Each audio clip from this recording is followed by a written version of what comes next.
ଦୟାକରି ଶ୍ରଦ୍ଧାଞ୍ଜଳି ବକ୍ତବ୍ୟକୁ ସଂକ୍ଷିପ୍ତ କରିବେ, କାରଣ ପାଗ ଭଲ ନୁହଁ, ବହୁ ଲୋକ ଆସୁଛନ୍ତି, ସମସ୍ତଙ୍କର ଇଚ୍ଛା ଶ୍ରଦ୍ଧାଞ୍ଜଳି ବକ୍ତବ୍ୟ ରଖିବା ପାଇଁ।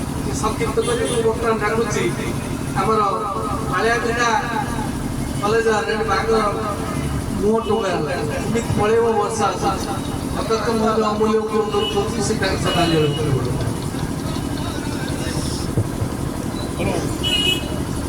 ଆଜି ସ୍ୱର୍ଗତ ଦୟାବର ଦାସଙ୍କର ସ୍ମୃତିଚାରଣ ସଭା, ଏହି ସଭାରେ ଉପସ୍ଥିତ ଥିବା ସମସ୍ତ ମନ୍ତାସୀନ ଅତିଥି ଏବଂ ମଞ୍ଚ ତଳେ ବସିଥିବା ଅତିଥି ଏବଂ ଶୋକସନ୍ତପ୍ତ ପରିବାରର ସମସ୍ତ ସଦସ୍ୟ, ବନ୍ଧୁବାନ୍ଧବ ଏବଂ ତାଙ୍କୁ ଭଲ ପାଉଥିବା ଏ ଅଞ୍ଚଳର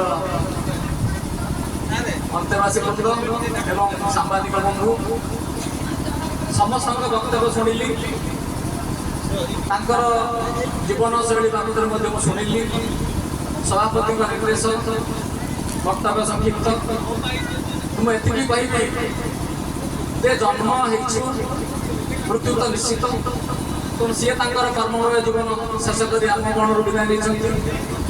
ତାପରେ ଆମେ ମଧ୍ୟ ଯିବୁ, କିନ୍ତୁ କଥା ହେଉଛି ବସ୍ତୁବାଦୀ ଦୁନିଆରେ ଆମେ ସମସ୍ତେ ଯୋଉଠି ଆମେ ନିର୍ଦ୍ଦିଷ୍ଟ ସମୟ ପାଇଁ ଆସିଛୁ, କିଏ 70 ବର୍ଷ ବଞ୍ଚୁଛି, କିଏ 60 ବର୍ଷ ବଞ୍ଚୁଛି, କିଏ 80 ବର୍ଷ ବଞ୍ଚୁଛି, ତ ସେଇ ଜୀବନ କାଳ ଭିତରେ ଆମେ ସବୁକିଛି କରିବା ପାଇଁ ବିଭିନ୍ନ ଉପାୟ ସତ ହଉ ବା ଅସତ ହଉ ଆମେ ଅବଲମ୍ବନ କରୁଛୁ, ଉପରକୁ ଉଠିବା ପାଇଁ ଚେଷ୍ଟା କରୁଛୁ। କିନ୍ତୁ ଯୋଉଠି ଗଲେ କେହି ଫେରନ୍ତି ନାହିଁ, ଯାହାର ଚର୍ଚ୍ଚା ବର୍ତ୍ତମାନ ଚାଲିଛି, ଯେଉଁ ଅଫେରା ରାଜ୍ୟକୁ ସେ ଯାଉଛନ୍ତି, ଯୋଉ ଫେରିବେ ନାହିଁ, ସେଠି ରହିବା ପାଇଁ ଯାହା ଯାହା ଦରକାର ତାକୁ ଆମେ କେବେ ଚିନ୍ତା ବି କରୁନାହୁଁ ଯେ ଆମେ କ'ଣ କଲେ ସେଠି ଯାଇ ଭଲରେ ରହିବୁ, ସେ ବାବଦରେ ଆମେ କେବେ ଚିନ୍ତା କରୁନାହୁଁ।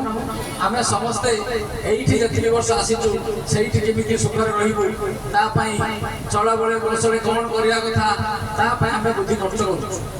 ତେଣୁ ସେଥିପାଇଁ ମୁଁ ସମସ୍ତଙ୍କୁ ଅନୁରୋଧ କରିବି ଯେ ସମସ୍ତେ ସେଥିପାଇଁ ଚିନ୍ତା କରିବା ଦରକାର ଯେ ଆମେ, କାରଣ ଆମେ ଜାଣିଛୁ ଆମେ ମୃତ୍ୟୁ ପରେ ଆମର କର୍ମ ହିଁ ଆମକୁ ମନେ ରଖିବ ବା ଲୋକ ଆମକୁ ମନେ ରଖିବେ।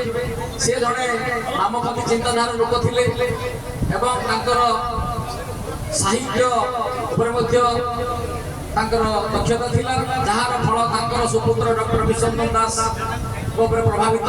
ସେ ବର୍ତ୍ତମାନ ଘରେ ଘରେ ବକ୍ତା ହିସାବରେ ଏ ଅଞ୍ଚଳରେ ପରିଚିତ। ତେଣୁ ଆମର କର୍ମ ହିଁ ଆମକୁ ମନେ ରଖିବ, ଅମର କରିବ। ତେଣୁ ଏଥିସହିତ ମୁଁ ଏତିକି ଈଶ୍ୱରଙ୍କ ପାଖରେ ପ୍ରାର୍ଥନା କରିବି ଯେ ତାଙ୍କର ଆତ୍ମାର ସଦ୍ଗତି ହଉ ଏବଂ ତାଙ୍କର ଶୋକ ସନ୍ତପ୍ତ ପରିବାରକୁ ଭଗବାନ ସାହସ ଦିଅନ୍ତୁ ଏବଂ ତାଙ୍କର ପରିବାର ସୁଖ ସମୃଦ୍ଧିରେ କଟୁ, ଏହି ଆମର ଆଶା ଏବଂ ବିଶ୍ୱାସ। ଧନ୍ୟବାଦ।